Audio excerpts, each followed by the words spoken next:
Hello, everyone. This week I thought we'd actually be chatting about No Man's Sky next. I saw Wario64 post the deal on Walmart.com, 10 bucks, $10. I had seen information on it when it first came out, and it didn't excite me all that much. Well, the initial excitement was out of this world, but uh, once I actually saw what the product was and the opinions coming back from people on the game, not as interested. 2 years later, with this next update and a $10 game, it's not so bad. So I'm still trying to gather a bunch of materials and get off into. I just have the warp drive, right? I just installed the core and refine whatever fuel. Actually, I should say, for those who don't know, it's sort of a survival crafting game. Think, I guess, think Minecraft in a very broad sense, but not exactly like that. Anyway, so the idea is you run around different planets in throughout the universe, and it's procedurally generated, and you make discoveries that no one else has seen before. And then you upload those and you get resources for that. Now, I haven't seen everything yet, so I can't comment on it beyond what I've heard. And there's a lot of different systems at plays. And my understanding is there's always a ton of things to do, but none of them necessarily have a lot of depth. But if you get bored with something, you can go do something else. It doesn't necessarily sound appealing without getting into the details of what exactly a game is, because there's a whole conversation around, well, if you put it on just the crafting mode, you don't have to worry about managing different quantities and inventory, and I believe that's the case, and regenerating your life support and all of that. But you can break any game down in a simple context, like, well, if you just put it on Mario so you can't fall in a hole and bad guys can't hurt you, what's the point? Well, I mean, there's the challenge there, right, in doing that. And if you don't find that appealing, not a problem, not for you.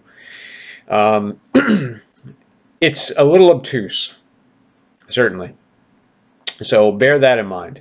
They don't explain a lot. Do not feel bad about looking up a guide. I have not done so, but I've heard the conversations from the Giant Bomb crews, and so I have an idea of some of the pitfalls, and I also now know that if I run into difficulty, I'm going to go look it up.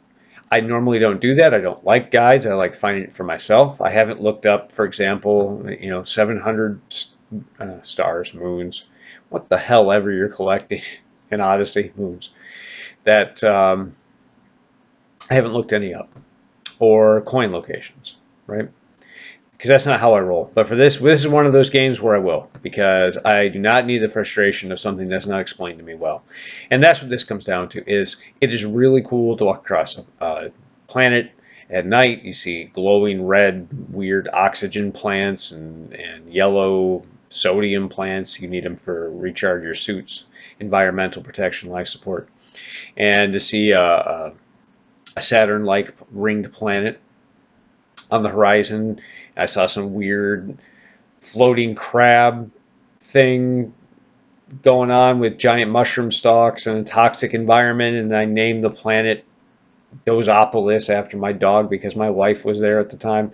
So it's fun from that perspective. You have to gather pieces of information and lost technology, so you can communicate with aliens and trade. I haven't progressed far enough yet that I really have been able to trade and do a lot there. But regardless, um, I am enjoying that. Well, call it loop. So far, it's a line. But I've been enjoying it, finding the resources, scavenging, just exploring and learning things. And I think that's what they were going for. But I think they went too far on the side of not explaining enough to the player, and at least on the PS4, the interface is clunky. You combining things and working with it, selecting different. It's just a pain in the butt.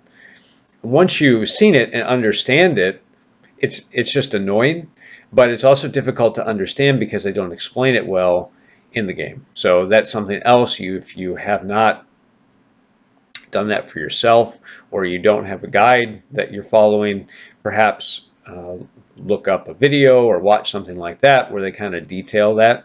You'll figure it out eventually. Just don't feel like you're doing something wrong. I mean, you might be, but it's not, probably not because you're an idiot. It's probably because they're not explaining shit that they need to explain to you. So at $10, yes, absolutely worth it. Above $10, I don't know.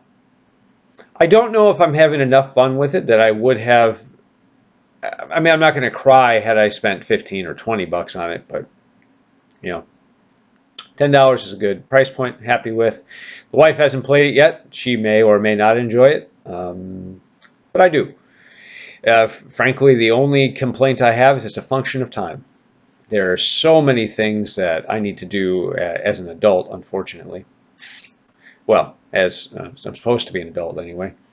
There's so many things that they're available to do and play, and so it's compelling.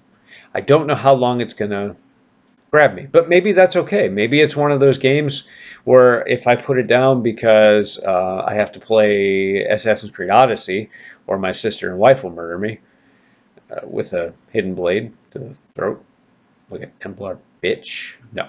If that were to be put down in favor of Odyssey, Assassin's Creed Odyssey, or Mario Odyssey, if the mood strikes me, Mario Kart. I got an itch to play some Mario Kart 8 Deluxe. But the problem is I refuse to play on the lower CC, and I don't play enough. I suck. If I get to the podium, I'm lucky, and I'm not getting the stars. I want 3 stars. Anyway, maybe it's okay you pick it back up later. I don't think it's going to matter too much. It's not like I'm really into any narrative so far because I believe something was added, but so far it hasn't been all that compelling to me. Something travel or whatever, I don't know. They ripped Destiny off, I don't know. Anyway, I think that's enough for now. That's what I think of No Man's Sky. If you find it, I wouldn't want to pay more than $20, period. And frankly, I'm mostly happy because I got it at that $10 price point. Walmart clearing out their inventory. So your mileage may vary. You may be thrilled with this game at full price. I don't know. But for me, I wouldn't be happy spending more than 20, and even at that, I don't know. Probably wouldn't have been too happy because I can find games I think I will enjoy more for less than that, is what it comes down to. So, like, comment, subscribe, and I will talk to you next week.